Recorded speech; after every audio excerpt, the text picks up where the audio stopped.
Item ಯಾವುದೇ ಇರಲಿ try ಮಾಡಿ Aachi chicken masala. Iran versus America Israel ಯುದ್ಧ ದಿನದಿಂದ ದಿನಕ್ಕೆ ತಾರಕಕ್ಕೇರ್ತಾನೆ ಇದೆ. ಇದೆಲ್ಲದರ ನಡುವೆ ಈಗ ಸಂಧಾನ ಸಭೆ ಇವತ್ತು ಪಾಕಿಸ್ತಾನದಲ್ಲಿ ನಡೀತಾ ಇದೆ. ಈಗಾಗಲೇ ಇರಾನ್ ಮತ್ತು ಅಮೆರಿಕ ಕಡೆಯಿಂದ ಕೆಲವೊಂದಿಷ್ಟು ಜನ ಅಧಿಕಾರಿಗಳು ಪಾಕಿಸ್ತಾನ ಕಡೆ ಬಂದಿದ್ದಾರೆ ಅನ್ನೋದು ಕೂಡ ಮಾಹಿತಿ. ಸೊ ಹಾಗಾಗಿ ಯಾವ ರೀತಿಯಾಗಿ ಮಾತುಕತೆ ಆಗುತ್ತೆ, ಜೊತೆಗೆ ಇರಾನ್ ವಿಧಿಸಿರುವಂಥ ಸವಾಲುಗಳನ್ನು ಅಮೆರಿಕ ಒಪ್ಕೊಳ್ಳುತ್ತಾ, ಅಮೆರಿಕ ಹಾಕಿರುವಂಥ ಸವಾಲುಗಳನ್ನು ಅಥವಾ ಷರತ್ತುಗಳನ್ನು ಇರಾನ್ ಒಪ್ಕೊಳ್ಳುತ್ತಾ, ಈ ರೀತಿಯಾದಂಥ ಪ್ರಶ್ನೆ ಅಂತೂ ಇದ್ದೇ ಇದೆ. ಕೆಲವೇ ಕ್ಷಣಗಳಲ್ಲಿ ಇರಾನ್ ಅಮೆರಿಕ ಸಂಧಾನ ಸಭೆ ಆರಂಭ ಆಗುತ್ತೆ. ಇಸ್ಲಾಮಾಬಾದ್ಗೆ ಈಗ ಅಮೆರಿಕ ಇರಾನ್ ಟೀಮ್ ಬಂದಿಳಿದಿರೋದು. ಮೊದಲು ಪಾಕಿಸ್ತಾನದ ಜೊತೆಗೆ ಪ್ರತ್ಯೇಕ ಮಾತುಕತೆ ಆಗುತ್ತೆ. ಇರಾನ್ ಹಾಗೂ ಅಮೆರಿಕದಿಂದ ಪಾಕಿಸ್ತಾನದ ಜೊತೆಗೆ ಪ್ರತ್ಯೇಕ ಚರ್ಚೆ ಆಗುತ್ತೆ. ಮಧ್ಯಾಹ್ನ 1 ಗಂಟೆಗೆ ಪಾಕ್ ಅಧ್ಯಕ್ಷರ ಜೊತೆಗೆ ಇರಾನ್ ಮಾತುಕತೆಯನ್ನ ನಡೆಸಲಿದೆ. 2 ರಿಂದ 3 ದಿನ ಸಂಧಾನ ನಡೆಯೋ ಸಾಧ್ಯತೆ ಇದೆ. ಅಮೆರಿಕ ಮುಂದೆ ಇರಾನ್ ಕಂಡೀಷನ್ ಮೇಲೆ ಕಂಡೀಷನ್, ಈಗಾಗಲೇ ಹಲವಾರು ಕಂಡೀಷನ್ ಹಾಕಿದೆ ಇರಾನ್. ನಿರ್ಬಂಧಿಸಲಾಗಿರುವ ಇರಾನ್ನ ಎಲ್ಲ ಆಸ್ತಿ ರಿಲೀಸ್ ಮಾಡಬೇಕು, ಕದನ ವಿರಾಮವನ್ನ ಲೆಬನಾನ್ಗೂ ವಿಸ್ತರಿಸಬೇಕು ಅಂತ ಕಂಡೀಷನ್ ಹಾಕಿದೆ ಈಗ ಇರಾನ್. ಸೊ ಈ ಎಲ್ಲಾ ಕಂಡೀಷನ್ಸ್ಗೂ ಕೂಡ ಅಮೆರಿಕ ಒಪ್ಕೊಳ್ಳುತ್ತಾ ಒಂದಂತೂ ಚರ್ಚೆ ಆಗ್ತಾ ಇದೆ. ಅಮೆರಿಕ ಒಂದೇ ಒಂದು ಷರತ್ತಿಗೆ ಒಪ್ಕೊಂಡ್ರು ಕೂಡ ಅದು ಸೋತಂತೇನೆ ಲೆಕ್ಕ ಅಂತ ಹೇಳಿ. ಸೊ ಹಾಗಾಗಿ ಸಾಲು ಸಾಲು ಷರತ್ತುಗಳನ್ನ ಇರಾನ್ ಹಾಕಿದೆ. ಸೊ ಆ ಎಲ್ಲಾ ಷರತ್ತುಗಳನ್ನ ಅಮೆರಿಕ ಒಪ್ಕೊಳ್ಳುತ್ತಾ, ಮತ್ತೆ ಈ ಸಂಧಾನ ಸಭೆ ಕೇವಲ ಒಂದೇ ದಿನಕ್ಕೆ ಮುಕ್ತಾಯ ಆಗುವಂಥದ್ದಲ್ಲ, ಇದು 2-3 ದಿನ ನಡೆಯುತ್ತೆ. ಇವತ್ತು ಸಂಧಾನ ಸಭೆ ಅಥವಾ ಇರಾನ್ ಮತ್ತು ಅಮೆರಿಕ ಎದುರು ಬದುರು ಕೂತ್ ಮಾತಾಡಲ್ಲ. ಬಹಳ ಪ್ರಮುಖವಾಗಿ ಇವತ್ತು 1 ಗಂಟೆಗೆ ಪಾಕಿಸ್ತಾನದ ಜೊತೆಗೆ ಇರಾನ್ ಮತ್ತು ಇಸ್ರೇಲ್ ಪ್ರತ್ಯೇಕವಾಗಿ ಮಾತುಕತೆಯನ್ನು ನಡೆಸ್ತವೆ. ಹೆಂಗ್ ಪ್ಲಾನ್ ಮಾಡಿದಿರಿ, ಏನ್ ಕತೆ, ಏನ್ ಹೇಳ್ತಾ ಇದೆ ಆ ದೇಶ ಅನ್ನೋ ನಿಟ್ಟಿನಲ್ಲಿ. ಸೊ ಮೊದಲಿಗೆ ಪಾಕಿಸ್ತಾನದ ಜೊತೆಗೆ ಇರಾನ್ ಮಾತುಕತೆಯನ್ನ ನಡೆಸುತ್ತೆ. ಅದಾದ ನಂತರ ಅಮೆರಿಕ ಪ್ರತ್ಯೇಕವಾಗಿ ಮಾತುಕತೆಯನ್ನ ನಡೆಸುತ್ತೆ. ಸೊ ಅದಾದ ನಂತರ 2 ದೇಶಗಳ ನಡುವೆ ಪಾಕಿಸ್ತಾನ ಕೂತ್ಕೊಂಡು ಇಲ್ಲಿ ಸಂಧಾನ ಸಭೆಯನ್ನ ಶುರು ಮಾಡುತ್ತೆ. ನೋಡಿ, ಮಧ್ಯಾಹ್ನ 1 ಗಂಟೆಗೆ ಪಾಕ್ ಅಧ್ಯಕ್ಷರ ಜೊತೆಗೆ ಇರಾನ್ ಮಾತುಕತೆಯನ್ನ ನಡೆಸಲಿದೆ ಅನ್ನೋದು ಗೊತ್ತಾಗ್ತಾ ಇರುವಂತಹ ಸಂಗತಿ. 2 ರಿಂದ 3 ದಿನಗಳ ಕಾಲ ಸಂಧಾನ ಮಾತುಕತೆ ನಡೆಯುವಂತ ಸಾಧ್ಯತೆ ಇದೆ. ಅಮೆರಿಕ ಮುಂದೆ ಇರಾನ್ ಕಂಡೀಷನ್ ಮೇಲೆ ಕಂಡೀಷನ್ ಹಾಕ್ತಾ ಇದೆ. ಈಗಾಗಲೇ ಹಲವಾರು ಕಂಡೀಷನ್ ಹಾಕಿದೆ ಇರಾನ್. ನಿರ್ಬಂಧಿಸಲಾಗಿರುವ ಇರಾನ್ನ ಎಲ್ಲ ಆಸ್ತಿ ರಿಲೀಸ್ ಮಾಡಬೇಕು ಅಂತ ಹೇಳಿದೆ. ಸೊ ಇದನ್ನ ಒಪ್ಕೊಂಡ್ಬಿಡುತ್ತಾ ಅಮೆರಿಕ? ನೋಡಿ, ಅಲ್ಲಿ ನಿಮಗೆ ಒಂದು ದೃಶ್ಯದಲ್ಲಿ ನಾವು ತೋರಿಸ್ತಾ ಇದ್ದೀವಿ. ಇರಾನ್ ಮತ್ತು ಅಮೆರಿಕದ ಈ ಸಂಧಾನ ಸಭೆಗೆ ಬಂದಿರುವಂತ ಅಧಿಕಾರಿಗಳನ್ನ ನಿಮಗೆ ತೋರಿಸ್ತಾ ಇದ್ದೀವಿ ನಾವು. ಸೊ ಇರಾನ್ ಟೀಮ್, ರೇಜಾ ಮೊಗದ್ದಮ್ ಇರಾನ್ನ ರಾಯಭಾರಿ, ಇವರು ಕೂಡ ಬಂದಿದ್ದಾರೆ ಈಗ ಇರಾನ್ ಕಡೆಯಿಂದ. ಅದಾದ ನಂತರ ಮೊಹಮ್ಮದ್ ಗಾಲಿಬಾಫ್, ಸಂಸತ್ನ ಸ್ಪೀಕರ್, ಇವರು ಕೂಡ ಈಗ ಆಗಮಿಸಿದ್ದಾರೆ. ಏನೋ ಅಬ್ಬಾಸ್ ಅರಾಗ್ವಿ, ವಿದೇಶಾಂಗ ಸಚಿವ, ಇವರು ಕೂಡ ಬಂದಿದ್ದಾರೆ. ಜೊತೆಗೆ ಮಜೀದ್ ರಾವಂಚಿ, ಉಪ ವಿದೇಶಾಂಗ ಸಚಿವ, ಇರಾನ್ನ ಉಪ ವಿದೇಶಾಂಗ ಸಚಿವ, ಇವರು ಕೂಡ ಆಗಮಿಸಿದ್ದಾರೆ. ಸೊ ಈ 4 ಜನರ ತಂಡ ಇರಾನ್ನ ಪ್ರತಿನಿಧಿಸ್ತಾ ಇರೋದು, ಇರಾನ್ ಕಡೆಯಿಂದ ಬಂದಿರೋದು ಈ 4 ಜನರ ತಂಡ. ಸೊ ಮತ್ತೊಂದು ಕಡೆ ಅಮೆರಿಕದಿಂದಲೂ ಕೂಡ ಒಂದಿಷ್ಟು ಅಧಿಕಾರಿಗಳು, ಒಂದಿಷ್ಟು ನಾಯಕರುಗಳು ಕೂಡ ಬಂದಿದ್ದಾರೆ ಅನ್ನೋ ಮಾಹಿತಿ ಲಭ್ಯ ಆಗ್ತಾ ಇದೆ. ಸೊ ಹಾಗಾಗಿ ಈಗ ಮಾತುಕತೆ ಅಂತೂ ಆರಂಭ ಆಗುತ್ತೆ. ಇವತ್ತು ಬಹಳ ಪ್ರಮುಖವಾಗಿ ಮೊದಲಿಗೆ ಪ್ರತ್ಯೇಕವಾಗಿ ಮಾತುಕತೆ ನಡೆಸ್ತಾರೆ ಪಾಕಿಸ್ತಾನದ ಒಟ್ಟಿಗೆ. ಯಾವೆಲ್ಲ ಷರತ್ತುಗಳನ್ನ ಇರಾನ್ ಹೇಳುತ್ತೆ ಅನ್ನೋದು ಒಂದು ಕುತೂಹಲ. ಜೊತೆಗೆ ಅಮೆರಿಕ ಅದಕ್ಕೆ ಒಪ್ಕೊಳ್ಳುತ್ತಾ ಇಲ್ವಾ ಅನ್ನೋದೊಂದು ಪ್ರಶ್ನೆ ಅಂತೂ ಇದ್ದೇ ಇದೆ. ಏನೋ ಇರಾನ್ ವಿರುದ್ಧ ಮತ್ತೆ ಕೆಂಡ ಕಾರಿದ್ದಾರೆ ಡೊನಾಲ್ಡ್ ಟ್ರಂಪ್ ಅವರು. ಸಂಧಾನ ಮಾತುಕತೆ ನಡುವೆನೆ ಟ್ರಂಪ್ ವಾರ್ನಿಂಗ್ ಕೊಟ್ಟಿದ್ದಾರೆ ನೋಡಿ ಇರಾನ್ಗೆ. ಪಾಕಿಸ್ತಾನದಲ್ಲಿ ಸಂಧಾನ ಫೇಲ್ಯೂರ್ ಆದ್ರೆ ದೊಡ್ಡ ದಾಳಿಯನ್ನ ಮಾಡಬೇಕಾಗುತ್ತೆ, ದೊಡ್ಡ ಪ್ರಮಾಣದಲ್ಲಿ ನಾವು ಅಟ್ಯಾಕ್ ಮಾಡ್ತಿದ್ದೀವಿ, ಈಗಾಗಲೇ ಯುದ್ಧ ನೌಕೆಗಳನ್ನ ಲೋಡ್ ಮಾಡ್ತಾ ಇದ್ದೀವಿ ಅಂತ ಹೇಳಿ ವಾರ್ನಿಂಗ್ ಕೊಟ್ಟಿದ್ದಾರೆ ಇರಾನ್ಗೆ ಅಮೆರಿಕ ಅಧ್ಯಕ್ಷ. ಸಂಧಾನ ಫೇಲ್ಯೂರ್ ಆದ್ರೆ ದಾಳಿ ಫಿಕ್ಸ್ ಅಂತ ಹೇಳಿ ಅಮೆರಿಕ ಹೇಳ್ತಾ ಇದೆ.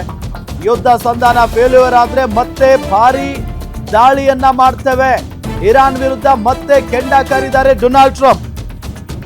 ಇದು ಎಷ್ಟರ ಮಟ್ಟಿಗೆ ಸರಿ ಅಥವಾ ತಪ್ಪು ಅನ್ನೋದು ಒಂದು ಪ್ರಶ್ನೆ ಬಂದೇ ಬರುತ್ತೆ. ಯಾಕೆ ಅಂತ ಅಂದ್ರೆ ಈಗ ಹೌದು ಯುದ್ಧ ನಿಲ್ಲಿಸಲೇಬೇಕು ಅನ್ನೋ ನಿಟ್ಟಿನಲ್ಲಿ ಇಡೀ ಜಗತ್ತು ಹೇಳ್ತಾ ಇದೆ. ಯಾಕೆ ಅಂತ ಹೇಳಿ ಇಡೀ ಜಗತ್ತಿಗೆ ಸಮಸ್ಯೆ ಆಗ್ತಾ ಇದೆ ಈ 3-4 ರಾಷ್ಟ್ರಗಳ ಮುಟ್ಟಾಳತನದಿಂದ. ಸೊ ಇದೆಲ್ಲದರ ನಡುವೆ ಈಗ ಸಂಧಾನ ಮಾತುಕತೆ ಅಂತ ಬಂದಾಗ ಬಾಯಿ ಮುಚ್ಕೊಂಡಿರ್ಬೇಕು. ಅದನ್ನ ಬಿಟ್ಟು ಇರಾನ್ ಮೇಲೆ ಒಂಥರ ದಾಳಿ ಮಾಡೋದಾಗಿ ಬೆದರಿಕೆ ಹಾಕೋದು, ವಾರ್ನಿಂಗ್ ಕೊಡೋದು, ಇದು ಎಷ್ಟರ ಮಟ್ಟಿಗೆ ಸರಿ ಅಮೆರಿಕ ಕಡೆಯಿಂದ? ಈಗ ಇರಾನ್ ಕೂಡ ಸಂಧಾನ ಮಾತುಕತೆಗೆ ಬಂದಿದೆ, ಪಾಕಿಸ್ತಾನದ ಕಡೆಗೆ ಬಂದಿದೆ. ಸೊ ಸಂಧಾನ ಮಾತುಕತೆ 2-3 ದಿನಗಳ ಕಾಲ ಇರುತ್ತೆ. ಸೊ ಏನಾಗುತ್ತೆ ಆ ಸಂದರ್ಭದಲ್ಲಿ, ಯಾವೆಲ್ಲ ಷರತ್ತುಗಳನ್ನ ವಿಧಿಸ್ತಾರೆ, ಅಮೆರಿಕ ಏನು ಹೇಳುತ್ತೆ, ಇರಾನ್ ಏನು ಹೇಳುತ್ತೆ, ಇದೆಲ್ಲದರ ಬಗ್ಗೆಯೂ ಕೂಡ ನೋಡ್ಕೊಂಡು ತಾನೆ ಅಮೆರಿಕ ಅಧ್ಯಕ್ಷರು ಮಾತನಾಡಬೇಕು. ಅಂದ್ರೆ ಇಲ್ಲ ಈಗ ನೀವೇನಾದ್ರೂ ನಮ್ಮ ಷರತ್ತುಗಳಿಗೆ ಒಪ್ಪಿಗೆ ಕೊಡ್ಲಿಲ್ಲ ಅಥವಾ ಒಪ್ಪಲಿಲ್ಲ ಅಂತ ಅಂದ್ರೆ ಇರಾನ್ ಮೇಲೆ ದಾಳಿ ಮಾಡೇ ಮಾಡ್ತೀವಿ, ರಣಭಯಂಕರ ದಾಳಿ ಮಾಡ್ತೀವಿ ಅಂತ ಹೇಳಿ ಡೊನಾಲ್ಡ್ ಟ್ರಂಪ್ ಹೇಳಿದ್ದಾರೆ. ಅಂದ್ರೆ ಇದು ಎಚ್ಚರಿಕೆ, ಇದು ಸರ್ವಾಧಿಕಾರಿತನ. ನೀವು ಒಪ್ಪಲೇಬೇಕು ಅಂತ ಹೇಳ್ತಾ ಇರೋದು ಇದು ಇರಾನ್ಗೆ.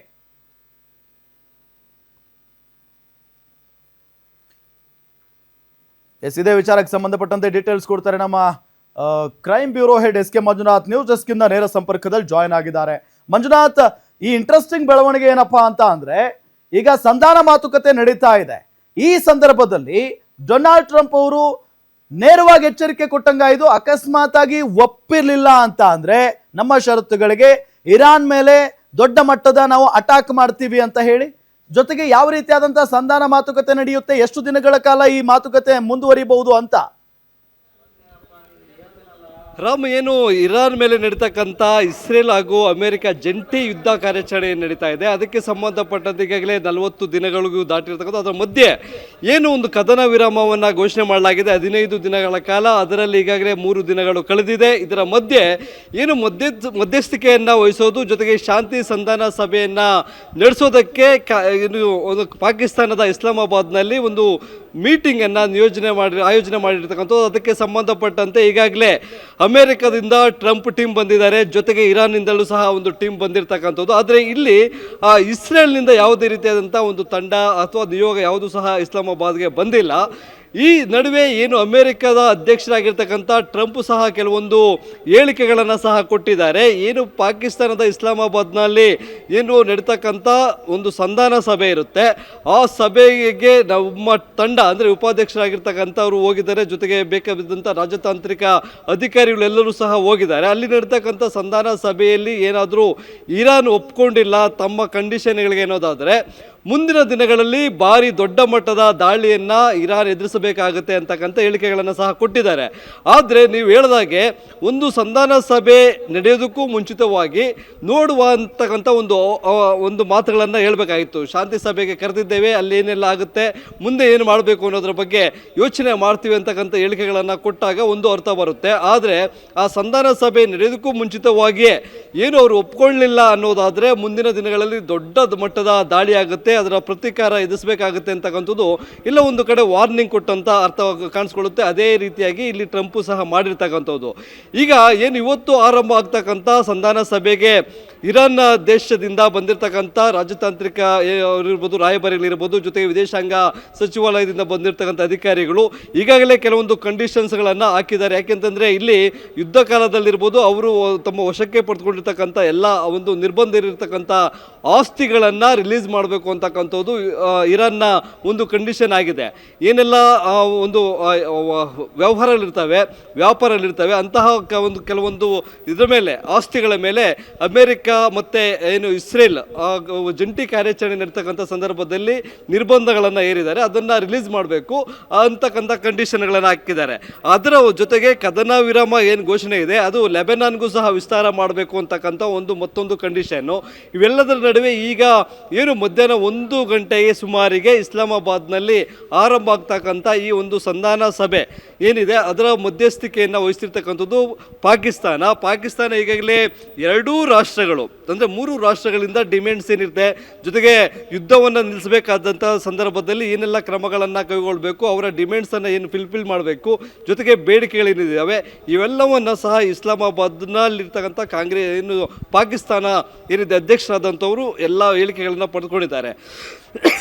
ಇದರ ಜೊತೆಗೆ ಏನು ಈಗಾಗಲೇ ಇಸ್ರೇಲಿಂದ ಯಾರೂ ಸಹ ಬಂದಿದ್ದೇ ಆದರೆ ಅವರ ಡಿಮ್ಯಾಂಡ್ಸನ್ನು ನೇರವಾಗಿ ವಿಶ್ವದ ದೊಡ್ಡಣ್ಣ ಅಂತಕ್ಕಂಥ ಏನು ಹೇಳ್ಕೊಂಡಿರ್ತಕ್ಕಂಥ ಅಮೇರಿಕ ಇದೆ, ಅಮೇರಿಕಾದಿಂದ ಬಂದಿರತಕ್ಕಂಥ ಉಪಾಧ್ಯಕ್ಷರು ಏನು ಅವರ ಬಳಿ ಇರ್ತಕ್ಕಂಥ ಕೆಲವೊಂದು ಸ್ಟೇಟ್ಮೆಂಟ್ಸ್ ಇರ್ಬೋದು, ಇರಾನ್ ಯಾವ ರೀತಿಯಾಗಿ ನಾವು ಕಂಡೀಷನ್ ಅಂದರೆ ಇಲ್ಲಿ ಯುದ್ಧ ಆರಂಭ ಆಗಿದ್ದು ಪರಮಾಣು ಒಪ್ಪಂದ ಇರ್ಬೋದು, ಅದಕ್ಕೆ ಸಂಬಂಧಪಟ್ಟಂತೆ ಏನು ಕಂಡೀಷನ್ಗಳನ್ನು ಹಾಕ್ತಾರೆ ಇವೆಲ್ಲವನ್ನು ಸಹ ಅಲ್ಲಿ ಅಳತೆ ಮಾಡಿ ತೂಗಿ ಈ ಒಂದು ನಿರ್ಧಾರವನ್ನು ತೆಗೆದುಕೊಳ್ಬೇಕು.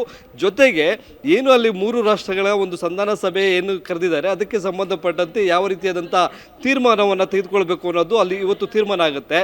ಆದರೆ ಇವತ್ತೇ ಆ ತೀರ್ಮಾನ ಆಗುತ್ತಾ ಅಥವಾ ಇನ್ನೂ 2-3 ದಿನಗಳ ಕಾಲ ನಡೆಯುತ್ತೆ ಅನ್ನೋದ್ರ ಬಗ್ಗೆ ಒಂದು ಮಾಹಿತಿ ಲಭ್ಯವಾಗ್ತಾ ಇದೆ. ಯಾಕಂದರೆ ಇವತ್ತು ಒಂದು ದಿನವೇ ಈ ಸಂಧಾನ ಸಭೆ ಯಶಸ್ವಿ ಆಗೋದಿಲ್ಲ ಅಂತಕ್ಕಂಥದ್ದು ಸಹ ಮಾತುಗಳು ಕೇಳಿ ಬರ್ತಕ್ಕಂಥ ಹಿನ್ನೆಲೆಯಲ್ಲಿ ಇವತ್ತು ಆರಂಭ ಆಗ್ತಕ್ಕಂಥ ಸಂಧಾನ ಸಭೆ ನಾಳೆಗೂ ಮುಂದುವರಿಯುತ್ತೆ ಅಂತಕ್ಕಂಥ ಮಾಹಿತಿ ಲಭ್ಯವಾಗ್ತಾ ಇರುತ್ತೆ. ನೋಡಬೇಕು ಇವತ್ತು ನಡೀತಕ್ಕಂಥ ಸಂಧಾನ ಸಭೆಯಲ್ಲಿ ಇರಾನ್ ಏನು ಈಗಾಗಲೇ ಷರತ್ತುಗಳನ್ನು ವಿಧಿಸಿದೆ ಅದನ್ನು ಯಾವ ರೀತಿ ಅಮೆರಿಕ ಒಪ್ಕೊಳ್ಳುತ್ತಾ ಅಥವಾ ಇಸ್ರೇಲ್ ನಾಯಕರು ಏನು ಹೇಳ್ತಾರೆ ಇವೆಲ್ಲವನ್ನು ತೂಗಿಸಿ ಕೊನೆಗೆ ಇಸ್ಲಾಮಾಬಾದ್ನಲ್ಲಿ ನಡೀತಕ್ಕಂಥ ಒಂದು ಸಂಧಾನ ಸಭೆಯಲ್ಲಿ ಪಾಕಿಸ್ತಾನ 2 ರಾಷ್ಟ್ರಗಳಿಗೆ ಏನು ಒಂದು ಸೂಚನೆಯನ್ನು ಕೊಡ್ತಾರೆ ಅದನ್ನು ಅವ್ರು ಒಪ್ಕೊಳ್ತಾರಾ, ಇವತ್ತು ನಡೀತಕ್ಕಂಥ ಈ ಕದನ ವಿರಾಮ ಸಂದರ್ಭದಲ್ಲಿ ನಡೀತಕ್ಕಂಥ ಶಾಂತಿ ಸಂಧಾನ ಸಭೆ ಯಶಸ್ವಿ ಆಗುತ್ತಾ ಅನ್ನೋದನ್ನು ನೋಡಬೇಕಾಗುತ್ತೆ.